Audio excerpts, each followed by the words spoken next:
Hello there. It has been a while. With all great things that have been a while, it's time to restart and tackle this from a different viewpoint there. Isn't that right, Mr. Sushi? Yes, it is. It's been some time for us, Mr. Taylor, so Right. we didn't really finish the intro there, but I'll let you do that in a second. But it's been some time. It is a good way for us to get re-engaged because we haven't done some stuff together for a while, so I'm looking forward to it. But I'll let you finish. Mm-hmm. And yeah, I should be better about doing that. But so this is going to start a new series here. It is Power On Podcast 00Status. And as that probably will let off little signals as well with the title and everything, that it's about the Bond movies. Because we like the Bond movies. They're pretty good. Can't be sometimes, but good. Yeah, let's just hold the horses a little bit. They can be good. They can be dated. They can be a lot of things. So. They can be whatever you want them to be. But yeah, so when we were talking about it, because we've talked about it before, off and on again, about wanting to do it, and figured this would be a good time to get back into the saddle and kind of work that out. So yeah. The end. Goodbye, everybody. That's our view of 25 films in 25 seconds. But yeah, it's something we agreed on when starting this was starting with the first Bond movie, dun dun dun, which is the sixth Ian Fleming book. Yeah, something like that. Fifth or sixth or something, yeah. But how are you doing, Mr. Sushi B? I'm doing well. I kind of jumped the gun, if you will, a little bit. I guess they're not quite 25 films, but at this time, they're obviously still in talks of trying to figure that out. But yeah, I'm doing pretty well. It was a long day for me. You and I were kind of chatting before getting started here. However, I'm not going to let that damper my mood for our discussion today because I haven't seen this movie in a long time. And I think nor have you. So it'll be an interesting discussion to start this way. And maybe as we're kind of rolling along here at the start, maybe you can quickly surmise what our plans are for this set of podcasts. Okay, so yeah, we wanted to tackle the Bond movies, and we're starting with Dr. No, and aim to wrap it up with Spectre. In between those, we kind of wanted to do it a bit of random, just so it's not, okay, this one came out, and then let's go From Russia with Love, or I think that was the second one. Yeah. But yeah, kind of going in that order, it's a bit, wanted to spice it up a little bit, so going to go a bit random at them, but we're going to tackle each movie at a time there. So this one's Dr. No. We're going to talk a little bit about, some of the gadgets used, and, maybe some of the awesome kills or outlandish ones, depending.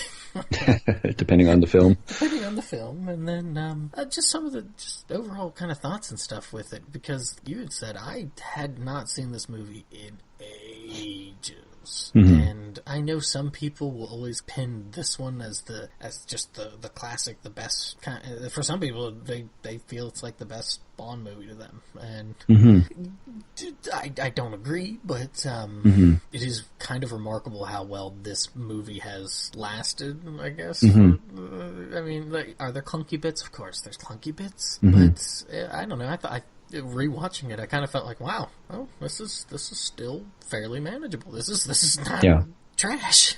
Yeah. No, I'm going to agree with that. I was quite surprised, too, that the film was still of fairly high quality, considering this is well over 50 years that this film has, been available to the public. And I wouldn't say I was shocked or anything, but I just didn't expect it to have upheld that well in the sense of the cinematography and just all of that. And yes, we definitely can see that there is an age to the film compared to how far film has gotten to at this stage. But it's, as you said, it's still more than serviceable for you. You might go back to a lot of other 60s movies and just be, whoa, it just doesn't uphold at all. I will say, though, it is certainly something that when you watch it, and if you do, because I'm kind of, I'll come out and say this, I'm a bit more of a fan of older movies. Just kind of jives.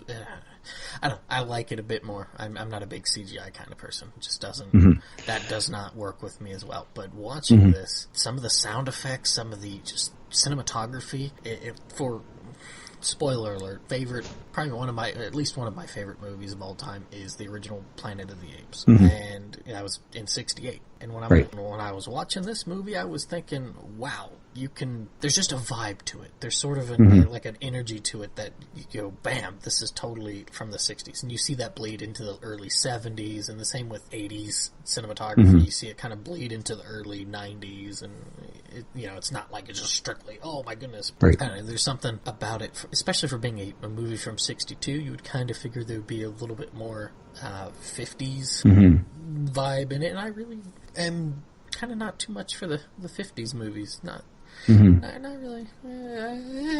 But I don't know.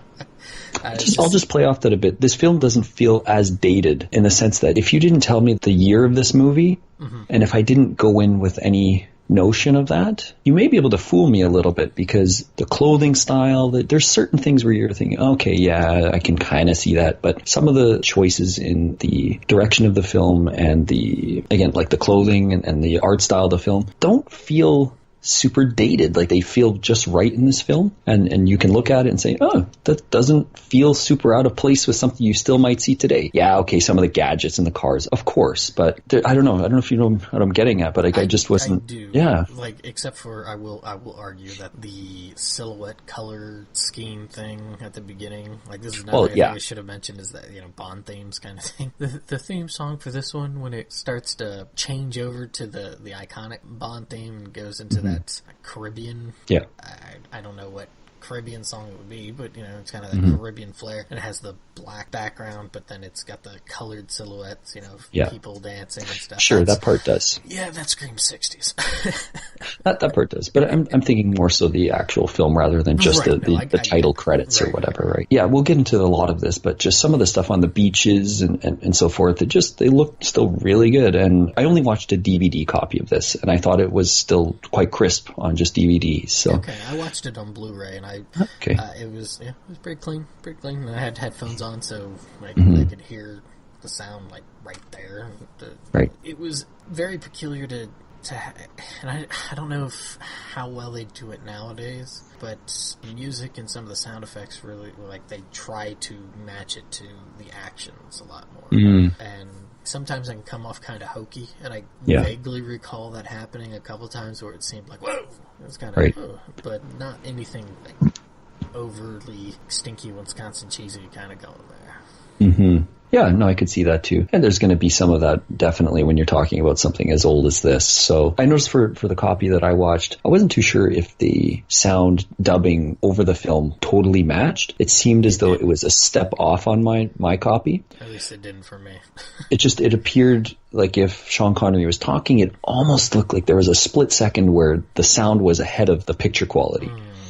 So it didn't throw me off a lot, because I didn't bother to pay attention too much to it, but I was just watching and like, it seems like it's just a hint off, and so it looked a bit weird, not enough for you to notice like it was we always see some of those foreign films that were dubbed a long time ago, and they're just the mouths are moving and they've said like two sentences, and it wasn't anything like that. But a big one would be like the spaghetti westerns, or but with the spaghetti westerns they did actually really, really good job for the most part with that sort of thing. So I do agree. I noticed that it wasn't like completely off-putting, but it was something that because in this day and age of having tiny microphones and super duper sound and stuff, that it was something you forget about. Sure. It's the same with, I don't know what they're called, but the background movies that's playing, you know what I'm talking about? Because there's one chase scene with the car. Oh, yeah. Midway through, but that's like sort of like an old school green screen. Without the but without the green, but yeah, those are completely dated. Like, you can still see they're quite poor, right? Like they don't look good at all, but it can still be considered part of the charm of an older film now, and the limitations of the time and whatnot. But for the most part, that doesn't come up too often. There's definitely some sequences where that it's not Sean Connery, it's a stunt double in the car or whatever, but they did pretty good for what they could work with. Considering this was a low-budget movie, actually, too. I don't know if people realize that, but for being a low-budget movie, to have this much quality out of it is still also quite impressive. Yeah, I think it was like, what, $1 million or so? Yeah, I think it's at $1 million only, like a 1.1 million or something, which still probably at the time was a lot of money for a film. but was still considered on a lower scale still at the time to some degree, especially for this type of film. Like if this was supposed to be if you will, a tentpole type movie or whatever, that was probably not very much money for it being like an action-y, big explosions and that kind of thing. That this would have been low budget still. Yeah, I could almost like see one of the old sci-fi from the 40s or kind of the 50s, where it's just shoestring budget going, what is this? Right.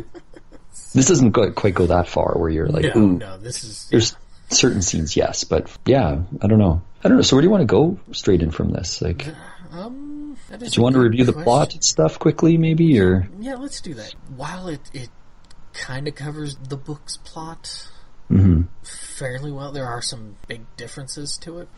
So basically, MI6 operatives down in Jamaica, they go silent, and so Bond's tasked with figuring out what happened. And as he's trying to figure out what happened, he comes across, he gets the vague sense of somebody might be doing some stuff, and he comes to learn the very hospitable Dr. No. Wrap it up real quick with the blitzkrieg of a quarter end portion of the movie. He stops Dr. No and his evil deeds. He tells him to stop it.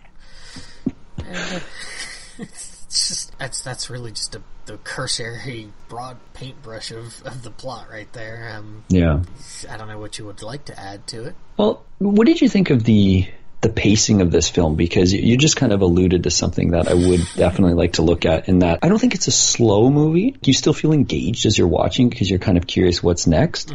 And I think some of the actors do a really good job of filling in a lot of the dead space of the film. But it's interesting that we know that Sean Connery is the star of this film, but the second name on the film is Ursula Anders, and she does not show up in this film until way into that latter half of the movie. Right. And as do most of the characters, which is kind of interesting. There's a huge focus on Connery for this big chunk of the film. Just what he's doing, what he's starting to investigate, and a lot of these other characters are just dropped in sporadically, right? So I don't know, what did you kind of feel about the flow of that? You have that, I hate to use the word again, but the iconic introduction of Bond's character, and it's a bit of a slow build to it, and you're kind of like, oh, it works well to establish who he is as a person, as calm, collected, gambler, kind of, but he goes by his own tune, which is something I like, because how he gets asked what his name is, but he first lights a cigarette and then says who he is, so he's like, right. I'm not playing to anybody's fiddle, even though, what is her last name supposed to be in the movie, like Stitch or something. It's the woman that he's gambling against. Oh, geez, I can't remember. It's something like Stent. I don't want to say it's like Stetch or kind of. He's just doing his thing, and they establish who he is as this calm, collected individual, and they throw in pieces and parts of other characters as it goes along. And the first third of the movie, I think, is really well paced. Interesting. Because you get that snap of the murder of the MIA agents being axed and everything, and you get the introduction of Bond character and everything. The middle part, I kind of feels a little slow. There's something about it really starts to drag a little bit. I mean, yeah, he's trying to figure out, but then when he goes out to talk with people, he starts to kind of not necessarily booby trap his stuff, but it's like he puts powder on his briefcase, he puts a hair to make sure if somebody opens it that it'll break the hair or it'll fall and all that sort of stuff. You get tarantula scene where he's sleeping. And I'd like to talk about that eventually. Okay, because in the book it's a little bit different too. But then you get introduced to Ursula's character, Quarrel. He gets introduced a little bit early, and he kind of sticks around, and then he meets a very bad end, which kind of... He doesn't try too hard to get away. No. That is probably the clunkiest scene in the movie. Is it one of the most clunkiest scenes where really you didn't quarrel? Come on. But I honestly feel like the last third of it's just a really rushed kind of The vast majority of that budget got used up in that chunk. movie. And because of some of the differences from the book. Just to throw it out there, do you know what they were originally going to have for Dr. No? No, I don't. the original script that they were working for, and before there was a second write-up and stuff, hey, Dr. No was supposed to be a monkey. I don't know if this film would have been able to, be able to withstand the test of time quite as well as it has if the final showdown was with a monkey. No. But if this was a prequel to Planet of the Apes... Well, exactly, that's what I was thinking. But I was like, wait, Planet of the Apes doesn't come out for another 6 years. I know that there's some build-up. But I know that Planet of the Apes took some time to get released and filmed and everything, so maybe because it had been floating around Hollywood so much, like, you know what? I'm going to take that idea. Maybe that's Bond 25. Oh, please don't. Don't you dare. Because there are some things that I really like about this movie. Like, not only is Bond introduced well, but Dr. No is introduced really well, I think. Mm-hmm. Because you don't see anything about it. He has nothing. His tendrils. He's got all these people working for him, and he's choking MI6 out basically in Jamaica. Mm-hmm. And the first time you get any introduction to him in any tangible sense is in a barren room with a chair, a desk, an angry tarantula, and his disembodied voice, which is beyond creepy. Mm-hmm. Like, what is his name? Joseph Wiseman? Was he the... Yes, the actor. Canadian-born, I think Montreal, was he? I believe so, yes. So, and he's done some apparently despised his role in this film, actually. I don't blame him. He kind of... Dude's creepy. Yeah. Very, very creepy. And he just does a really good job of being creepy, even though, he may not have liked it. I can understand why. It's sort of small what he does, and the resolution of the whole thing seems sort of really... It's really rushed quick. As well. Yeah. So, but long story short, excellent first part, kind of slow middle third, and then the end third part is like whoosh. Yeah. Really quick. It rushes through really fast. It's too bad because it feels like they could have drawn out that latter part of the film a little bit more, and if they could have tightened up that middle, and I don't know if you could take out parts of that middle, but if they could have just shorted up at certain parts, shortened up a few of the scenes and so forth, such as the photographer, right, when they're in the bar and the photographer's taking their photos and it's like, oh, she's a spy too, but it's not that it's an unnecessary scene. Right? You know who she is? I don't know. No, am I missing something? She was, I think, Miss Jamaica the year prior. Oh, okay, I didn't know that. And, but here's the thing. She was initially offered the lead? No, not the lead, but the secretary, who was also the spy that Bond kind of thrusts himself upon, we shall say. But then she's kind of, like, told, hey, keep him busy for a while. I can't think of her name. I think her real name's Miss... like something. The character? Tato? Miss Tato, yeah. She was offered that part, but she didn't want to do it. But she read it. It was basically wear a towel, kissing a strange man in bed, and she's like, "Nah, I don't want to do that." I was I'm like, good. More power to you. Yeah. But she was Miss Jamaica, I think, the year prior. Okay. She worked at the airport, Kingston Airport, or whatever. Yeah, I kind of felt like she was just. They're like, well, we kind of still want to have you in this movie somehow. And so, okay. Okay, but that scene aside, anyways, I still feel like that could have been shortened up, but that makes some sense if that's what they were going for. But the latter half of the film, unfortunately, does suffer from having some really interesting elements to the film that, on one hand, I'm pleased that they didn't draw it out too much, because it still leaves a little bit of the mystery, especially because there's going to be follow-up films. But at the same point, to advertise someone such as Ursula Anders in this film and these other characters in the film, and they don't really get a lot of screen time to showcase much of their ability as actors and otherwise. But yeah, so that's an interesting way you put it, though. I wouldn't disagree with that.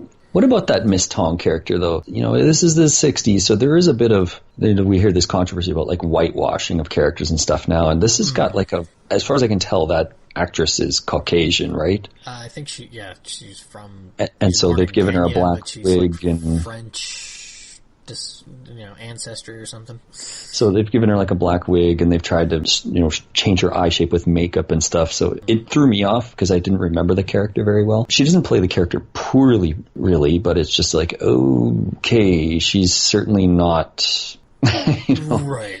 Chinese or whatever they're implying she was, whatever descent, right? And I was like, okay, kind of go that route with Dr. No as well. But they do explain that he's of Chinese German descent. So you're like, okay. But that's a unique looking man in general. But he is like that in the book, just to throw it out there. Okay. He's Chinese German.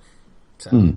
Is it just a unique looking man in general? Because I did see some just pictures of the guy as is, and he was heavy in theater, the actor Joseph Weissman, and they called him like the shadow of the theater or something, because they were saying he was just a creepy guy, I guess.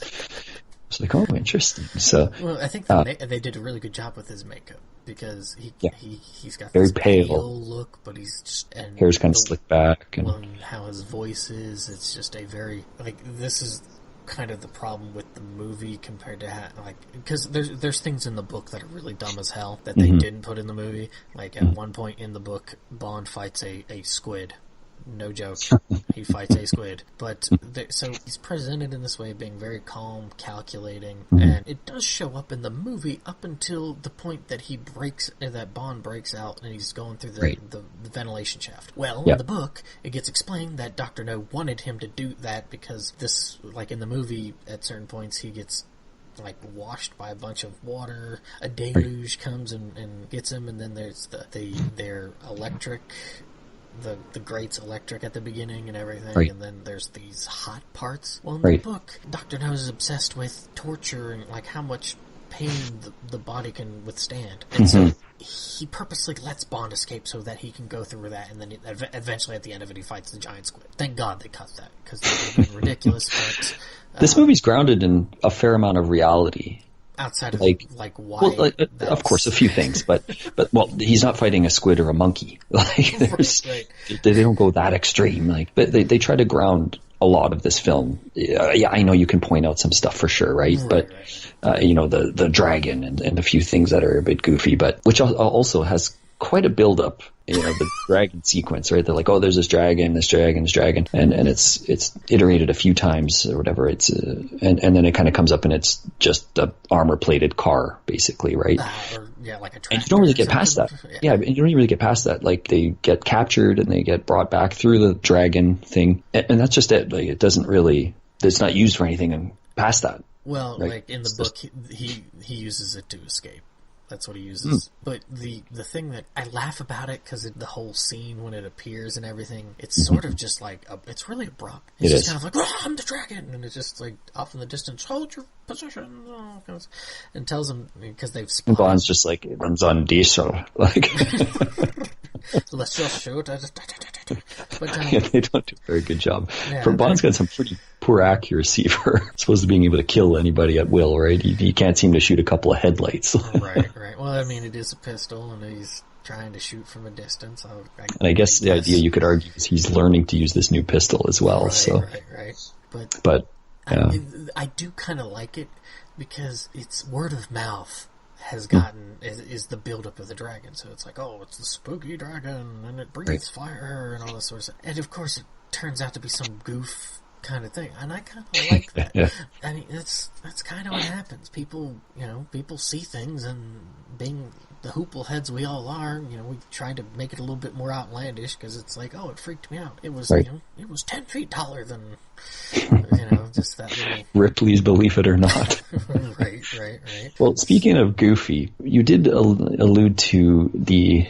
I wouldn't say it's quite the full introduction of Dr. No, but the first semblance we get of anything about this character, other than a couple of name drops. So when that doctor, oh gosh, what's the doctor's name? That's is it Dent? Professor Dent. Thank you, Professor Dent. So he's working for Dr. No, and Bond has already visited this guy and pressured him to get some information, and he hasn't really given anything. But anyways, he goes to Crab Key, where Dr. No's operating, and everyone's too scared to go to this Crab Key Island. But so the professor goes over there, and he abruptly shows up. So he's supposed to call ahead and say he's going to go, and he gets on a boat, and the guy's like, "You crazy, man? I don't want to go out there," because people don't want to go out there. It's their fear for their lives. But he gets there, and he goes in the room, as you said, and he's this discombobulated voice is telling him, you better not fail again, and so forth and so forth. And there on the table, and he picks up the tarantula, and he's kind of dangling it with 2 fingers because he doesn't want to touch the box. And this is this amazing plan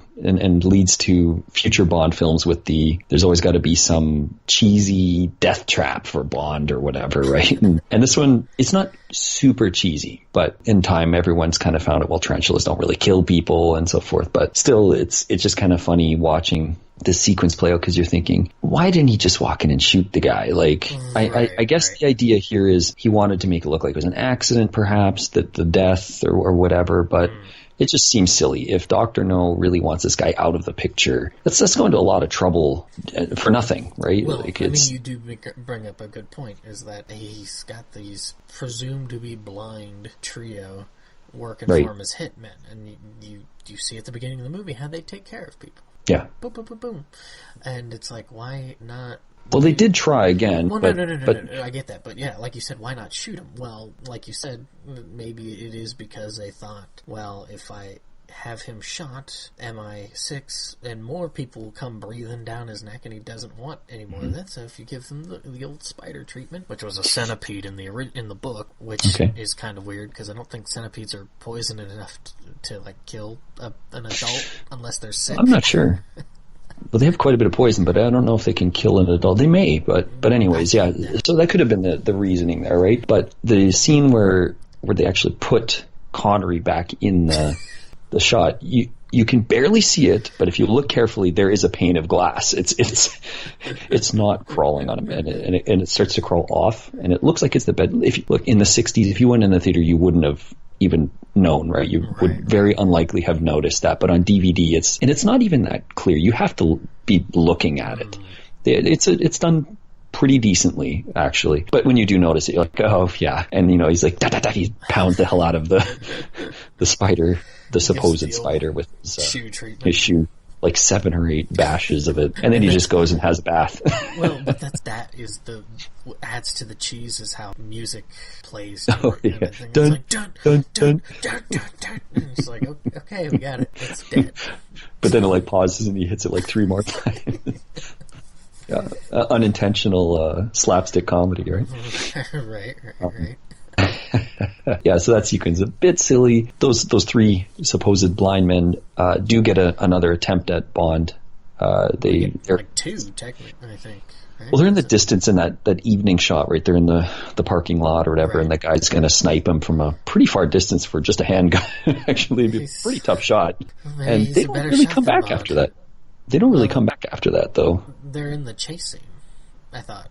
Which chase scene? The chase scene where they careen off into the thing, and then Bond's like, looks like they had a funeral to attend to. Yeah. It's like, what happened? This random construction worker. They quite hadn't worked out the laconic stuff. At least in the Bond sense, they kind of didn't have it. So. But for sure. So again, there's definitely a few cheesy things like that. Let's just talk about a couple of... I remember before we started recording, I said I wanted to bring up maybe some of the notable sequences or parts of the film that you liked or felt were really strong. I think the strongest part of this entire film is that sequence between Dr. No and Bond, when they're just 2 of them, except for the 2 guards, but the 2 of them are sitting at the table and just kind of going back and forth. It really shows that both of these guys are if not really good actors, pretty decent actors, and they play off really well. Like, I really enjoy Bond will say something and Dr. No will kind of like be coy, and then eventually he's like, I know you're trying to antagonize me, you're not going to get anything out of me, basically. And then at one point he's just like, you're nothing but a stupid police officer. Well, that's I think a really good, that scene is great because Dr. No in his head has this idea of somebody very different than what Bond presents to him. Mm-hmm. Eventually he just feels that he's nothing but an oaf. Right. It's just like, really? Well, he thinks he can convince him to come over to Spectre. He explains what Spectre is to a very, very small degree, just enough for you to be like, what is that? I think Dr. No is considered, in the ranking of Spectre, I think he was number 3, if I recall. I think a later film eventually says like he was the 3rd in command or something. Yeah, I don't remember. I forget, but doesn't really matter. But he was a higher ranking official, if you will, in the Spectre food chain. But yeah, just that scene I'd really like to watch it again sometime just after this recording or just in the next few weeks and just kind of enjoy that back and forth. It's written, not like this isn't, pure poetry or anything, but it's written good enough for what this film needs. And the dynamic between those two actors is a nice flow. I think there's a couple instances where there's really good flow between the actors. One is that one. Another one is with Moneypenny. Yeah. I think how those two had chemistry.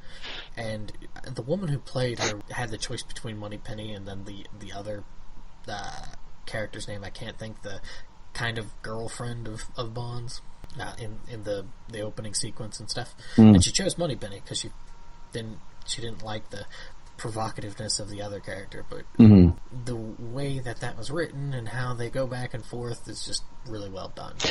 I have a quote from that actually for you here. There's that scene where she says something about you always go out and you never take me out or something, and Bond just kind of pauses for a second, and the quote is, I would take you out, but M would have me court-martialed for using for the illegal use of government property. Yeah, that's a pretty. It's really cheeky. Yeah, it's a really cheeky one where it's like, oof. Yeah. Doing the dirty. Yeah. So, and all of the films that have Connery and that actress, they play off each other really well. Like every time they have that just 2-minute scene or whatever it is in each of the films, you can really feel like a magnetism between the two actors. Yeah, and I wish I could, because I can remember the other one. The other one's Gayson, but I can't remember what her name is. It's escaping me. She played that character for years too. Yeah, a long time. Same with M. M was in for a while too. Bernard Lee. Yes. He was in for a while, but the Moneypenny character, like the actress, went through 3 or 4 Bond actors even. Like she was Moneypenny for a long time. Right. Yeah, she certainly did it for a while. Mm-hmm. Yeah, but those two kind of scenes of interplay between the actors I thought were probably the best. Kind of bookends too, hey? Exactly. As I was going to say, it does well with bookending there. I think something to also note, how the silencers worked. How they did the sound effects for the silencers. Because, nowadays it's kind of like... in this one... Right, in this one, they sound much more like you would kind of think of what a silencer would actually sound like. A silencer isn't going to turn it into this high-pitched, like, tiny little pin kind of thing. No, it's just kind of... Right. It's still pretty loud. Right. To me, that was something when I was watching, I was like, oh, sweet. I thought that was a pretty cool thing to keep in mind. Maybe it's me just not recalling how they did silencers for other movies back then. I was like, oh, hell. That is fantastic. Back to the sequence with Dr. No, there was another quote there that I really liked. It's when he actually gets Bond riled up and saying how he's got Honey Rider, tied up or whatever, and he's about to take her away, right? He's like, you're right, we don't need the girl here. What's she doing here? Get her out of here, kind of thing. And then I forget what he says to the guard, something like beat her up or something. He's take advantage of her or something. So Bond gets angry and he goes to pick up the bottle of champagne and he's like, that's a Dom Perignon 55. It would be a pity to break it. And then Bond kind of composes himself, like he's all angry, and he composes, and he's like, I prefer the 53 myself. You're like, you were just really pissed off a second ago. And then he hides the knife and he's like, don't insult my intelligence, put away the knife or whatever he says. It's a really nice sequence. I like the decor. I like it sets up a lot of the future. Gotta have the cheesy play off between the main villain and the hero kind of thing. So basically, it's just interesting to see how this film sets up a lot of those eventual tropes of Bond meets villain tells world domination plans and so forth, and eventually we get the elaborate death sequence in a lot of the later films. We kind of get it earlier in this one with the tarantula. But it's kind of reverse in that case, but we start to get a lot of that, and then that's where a lot of the cheese factor starts to build up a little bit more and more, and you just see the trope play out all the time, right?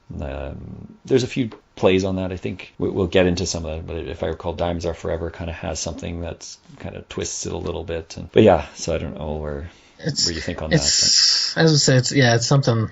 It's like it builds up, like the cheese factor builds up and up and up, and then it just sort of gets flushed out, and then they kind of start from scratch again, and then they build it back up, and then boom, and then boom. Right. It's just it's a weird ebb and flow. It's not that it's weird, because you see this in genres of movies during like a 10 to 15 year span. You can actually see it unfold, like with westerns. You're seeing it with superhero movies and everything like that. It's just, I guess, because Bond has been around since, nearly, pushing close to 60 years. Starting to get there. Yeah, he's kind of gone through a few cycles. Yeah, for sure. But yeah, so we get that kind of sequence in the film, and then kind of mentioning as well that, so we have that, like, what are some of those other sequences? I know you like the Moneypenny part, and then and that's it's kind of like a flip side of that Dr. No thing, right? It's, you have the intense sort of, I wouldn't say interrogation, but that intense sort of face-to-face standoff, and then you have the complete opposite with Moneypenny, where the play is more it's a joyful. It's certainly a bit more playful. Yeah, and it's the beginning of the film. It's an interesting piece of the film because Bond is a little more rugged, and there are some jokes and stuff in this film, but that's a really, I don't want to say like touching moment, but it's not out of place, but it's not. He's a lot more straight-laced.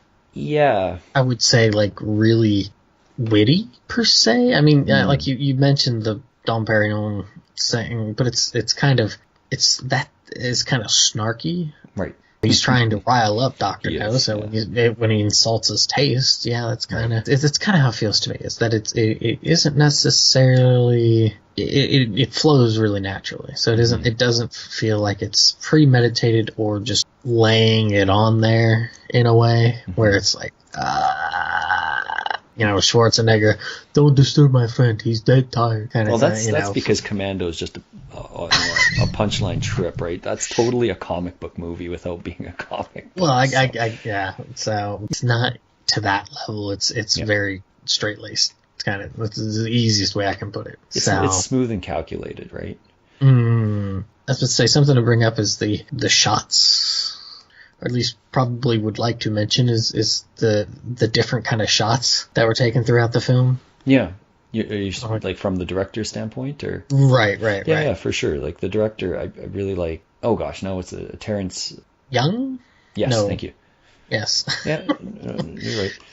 Some of these shots in this film are quite exquisite for the time, right? And I love the locale of this movie is really nice because it's not just your typical, well, we're in the city and chasing somebody through the city blocks, whatever, in Europe or in New York or the typical sort of places a lot of films are set. And we get this, and I'm sure at the time it might have looked like Jamaica was probably a bit more exotic, and it still is, don't get me wrong, but it's nice to see these nice wide beach shots, and you're not really going into a spy film with that really necessarily seeming like a locale you might be having a big action sequence, or because this is the 60s, this is the Cold War, and here's Bond on a beach, right? And so bikini clad women and stuff, it's a different take. But I do like how Terrence Young used this camera work, and I like the cuts of the film. I don't know how much the director may have been involved with the editing, but it's there's abrupt parts and so forth, but I think some of the wide shots and even the close-ups are done pretty well. There's parts where you're kind of like, but that can be in any film, and I think the filming of this movie has kind of withstood, right? Well, that's something with like the whole introduction to Ursula's character. I know that gets kind of valley-booed around as being a very iconic scene for Bond. Right. Me personally, in this film, the Gason's character, I think Trench. I want to say it's Trench. I'm going to go stick with the last name being Trench, like Sylvia Trench or something. Her character, when she's reintroduced, we'll say, right. The shot of that to me is much more impressionable than Ursula's, and with Trench's character, it's Bond gets into his home and he thinks somebody's broken in, and so he gets his gun out and he's ready, and he opens the door and he busts in there, and the shot is kind of like at her, a little bit behind her, but it shows just like her leg, and she's playing indoor golf Yeah, yeah, she's just kind of always dressed this way for golf. Right. So I don't know. To me, that was a much more impressionable scene, and just the imagery and stuff for it. Interestingly enough, that you say that. I've just got the thing open here and saying that the uptick in bikini sales, apparently due to the film, it was kind of exponential, apparently. Seriously? Yeah, supposedly the sales of two-piece bikinis kind of skyrocketed, part of that becoming an international film and everything, which is interesting to hear. And I guess I could see it. I mean, I don't know what beachwear might have looked a lot like in the 50s and 60s, but, it probably was a little less revealing, so maybe this was seen as like, oh yeah, like I'm gonna look like that. So which could be why it doesn't really pack as much of a punch for us. Maybe interesting, but cinematography that isn't so good is the whole Dr. No Death scene. Well, we should also mention about that whole fight scene, right? Like it's just it's clunky. It's 60s action, right? Like it's clunky. There's nothing you can say more than that. Quick. It's you and I've discussed before too about action and now with the speed of action nowadays and everything, and not necessarily being able to see everything. Typically those actors are training for sequences though, right? Like even if you don't see everything, they are still going through grueling schedules to get some martial arts training, get sword training, get whatever it is. I don't know if this film had that. There's a couple of parts where Connery's got to do some fisticuffs with some guys, and it's not that I don't believe it, but it's clumsy. It doesn't.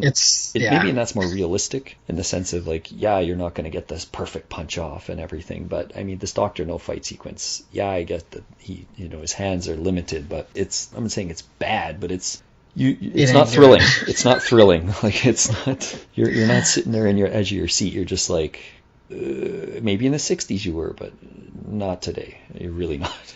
Right. But Bond gets that last stomp in, which is goddamn amazing when he's just dong, just steps on him like you're done, and just give that final insult to Dr. No, right? Right.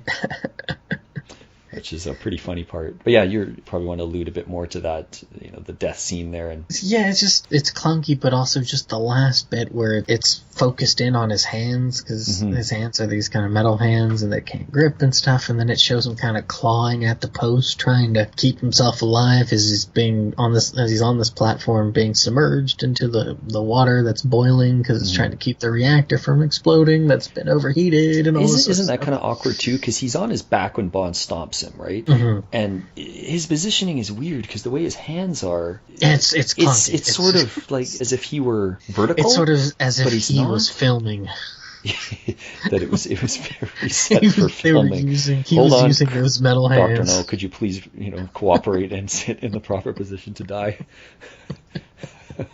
It's just not very good. No, not really. But no. It's not a cheesy death though, in the sense of what we get really on later. Not right. It's not just an odd choice of camera angle and whatnot. Well, so. And even the angle of the actor and whatever else, right? And these guys are wearing hazmat suits, so we don't even know who's in them. They're probably not the actors, the main actors at least. I wonder if they had. It's hard to tell because they zoomed so much in his hands. You don't really see how that change in his. Did he try to stand up? Like I don't know. It doesn't seem like he could stand up because he would have been way taller, and where they show the hands are so much closer to the water. So it's just kind of goofy. So. Although Bond, just before that, speaking of like the clumsy fight, when Connery's got to punch that guy that he's starting to overheat the reactor and he's turning it, and then that random guy comes over that was monitoring up there and whatnot, and it takes that guy a good 15 seconds to even bother to notice that that this reactor is getting louder, right? It's like, and the guy's just checking off his list as if everything's good to go, just oblivious. Yeah, and then he looks over and he goes to get him, and you hear like that, like the. He gives him a punch and he does like this flip over it. I do like that scene too where he's like, Chang, what the hell are you doing over here? And then he does that weird bow and goes over. He kind of dawdle jogs over to the. It's, yeah. You know what's odd too is that the hazmat suit on Bond doesn't look too bad, but the one on Dr. No, like his head is right to the top of the hazmat. Yeah, what? It's really tight. Like, it doesn't fit. It's just, I guess, low budget will get you.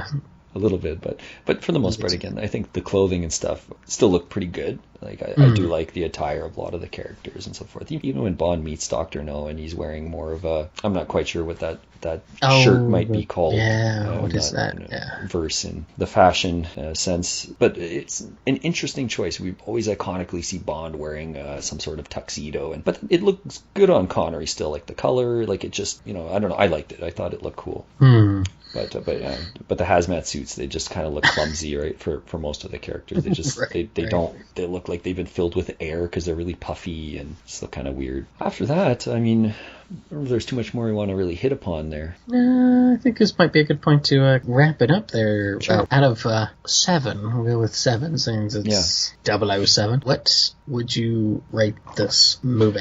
Yeah, as we've already discussed, I think it's still a watchable film, and that's hard to say for a lot of movies that are over 50 years old in the sense of trying to convey a very particular type of genre. This movie is still watchable and can be enjoyable to a very degree for most people. And I do like the way a lot of the film is shot, and I do like the way they've been cleaned up on DVD and Blu-ray. Like they've done a nice job of cleaning up a lot of the lines that must have been on the original film and so forth. And I think it looks quite sharp and quite impressive for being an old film. And just aside from that, I think the acting is, for the most part, pretty solid. It's not too over the top. Like people seem to be established in this world and take it fairly seriously. Again, once we go on to further Bond films, we will see that caricature start to kind of come forth and so forth with a lot of the different actors. But here, it's not anywhere near that to me. There's a little bit of cringeworthy stuff with, again, maybe if you want to call it whitewashing or whatever, of just like, you're like, ooh, that just kind of looks a bit out of place. It's not horrible. Like you can see it in a lot of other films where maybe a lot worse, but you're still kind of like, this is just odd choice. Like the Miss Tong, is that right? The secretary? Well, no, Tado, thank you, sorry. Like that's maybe the biggest one, right, in the film.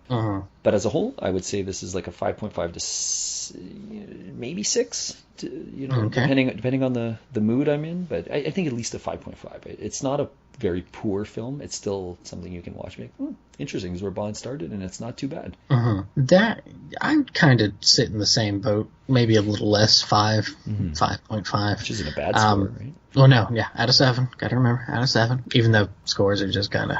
Oh, for sure. Yeah, it's they're hard numbers. But to me, it's certainly not my favorite Bond film, but I do feel it is a very competent Bond film. It's not overly goofy. Its cheese factor is not quite set to Munster. Right. Or Swiss. It's not like straight up there. Even though they did my boy Quarrel, good old John Kitzmiller. Well, they zooming in on his face as the thing's getting closer, and he's like getting really bug-eyed, and yeah, I mean, there are certainly some things that you're kind of like, oof. I think you can find that in a lot of media, where you're like, man, we're just gonna have this goofy part. And like, okay, so I mean, dude he did so many movies. But anywho, I'd say it's a competent movie, and that's despite it being from the early years of the 60s, it's fairly watchable. So yeah, I'm gonna agree with that for sure. So okay, one last thing I want to do before we kind of wrap this all up is, because we're starting with Dr. No and ending with Spectre, we're going to kind of go random for in between. And we decided to keep out the non-Aeon movies. So Never Say Never Again and the satirical old school Casino Royale. Unless we have a change of heart, which could happen, they're going to be off this list / these sheets of paper. For sure. So, yeah, there's just because one's Thunderball Redux and the other one's satire. Right. So, but you never know. Never say never. Yeah, Sean Connery sure didn't. Right. So I've got all the other movies in here, shaking them around, not looking. So it's going to be a mystery to me, too. And I'm going to draw one now. If I can draw one, there we go. Okay, all right. And what you got there? Oh boy. I'm taking this. This is not one of your more preferred films in the franchise. I will. Well, okay. So I'll try to leave a clue here. Sure. But leave us in a little bit of suspense. A little bit of a suspense. Sushi and Taylor will return in a more recent one. Okay. Not completely. Oh gosh, I have my. But I have a guess. I personally, I actually like this one. Really? To a degree, but it has a ridiculous scene in it that I can't wait to talk about. I know which one you're talking about. I have a really good idea of which one this is. I will say that the leads for it, like some of the other leads for it, one is absurd. Mm-hmm. One is like, no, you are not. I mean, you cannot play that part. You just, it doesn't work.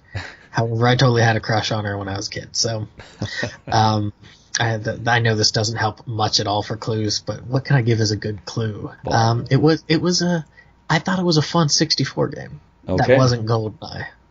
Okay. Now I know which one this is for sure.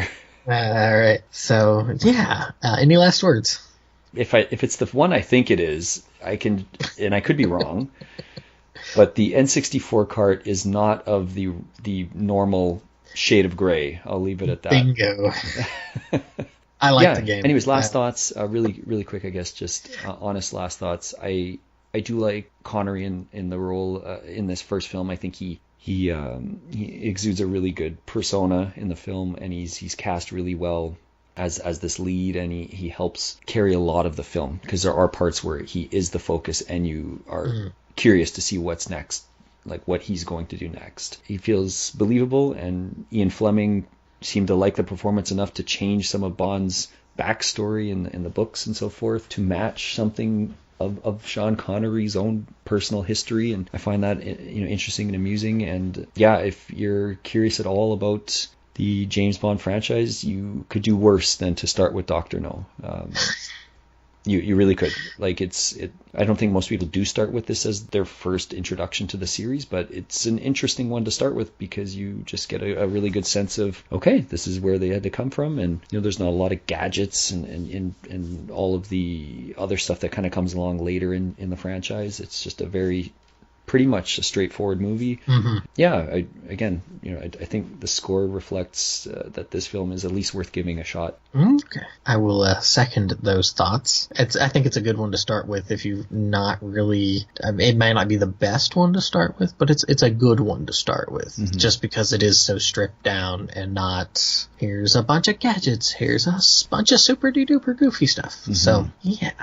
With that said, I want to thank you, Mr. Sushi B, for joining on the first episode here of the Power On Podcast 00Status. Thank you. It's a good way for us to get back into the swing of things and try something different.